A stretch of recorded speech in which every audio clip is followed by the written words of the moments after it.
Précédemment, on a vu comment gérer ces paramètres sur une fiche client. Dans cette vidéo, nous nous intéresserons aux cases de représentant, d'interlocuteur ainsi qu'aux commissions. Alors le représentant, c'est la personne qui représente l'organisation de manière externe, c'est le commercial. Pour renseigner les représentants des entreprises avec qui vous travaillez, il faudra vous rendre dans le menu représentant sur la gauche.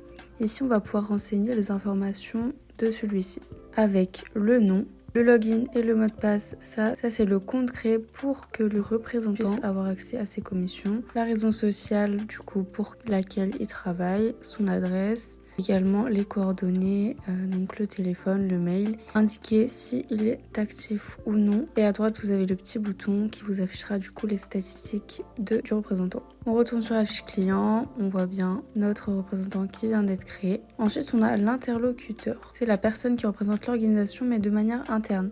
Donc, c'est à lui qu'on va s'adresser pour les échanges. Il va se paramétrer dans l'onglet Param et dans le menu utilisateur. Ici, on a du coup un login, un nom, un mail, le mot de passe qu'on peut envoyer par mail, le statut actif ou non, le téléphone, etc. Taux horaire. C'est à combien du coup il est payé. Le service, c'est dans quel service de l'organisation il fait partie. Et ça va pouvoir être géré dans le menu service où vous avez un libellé et un code à rentrer. Donc le libellé, ce sera le nom et le code, c'est un diminutif pour mieux vous repérer. Voilà, si vous voulez ordonner vos services ou non. La langue, c'est celle qu'on veut appliquer à cet utilisateur. Donc toute l'interface va se mettre dans cette langue par exemple. Le responsable, vous allez pouvoir choisir parmi les utilisateurs déjà présents en haut.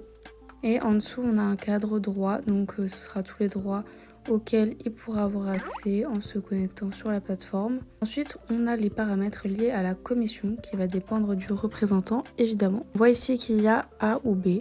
On peut en ajouter dans code de vente, dans l'onglet Param.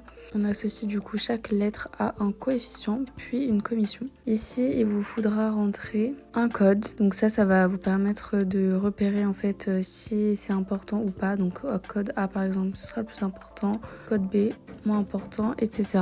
Donc type de tarif, ça va pouvoir être paramétré dans type de tarif à gauche. Mais ça, le type de tarif, c'est nous qui gérons. Donc selon comment vous fonctionnez, on va pouvoir adapter le logiciel en fonction de ça. Vous pouvez rentrer du coup le coefficient par défaut qui sera associé à ce code de vente, le minimum et le maximum. Ensuite, on va se rendre dans le menu taux de commission. Ce menu va vous permettre de donner aux représentants un pourcentage sur chaque nouvelle vente réalisée. Si on voit du coup le représentant qu'on peut choisir, qu'on a déjà paramétré, mais aussi les codes de vente qu'on a déjà paramétrés, mais ici c'est les taux de commission à définir par vous.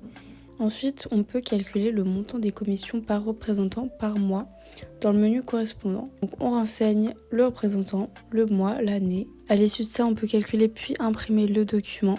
La prochaine vidéo aura pour objet la synthèse de la fiche client. Donc on va cette fois-ci vraiment créer de A à Z une fiche client. Et on verra également les types de facturation.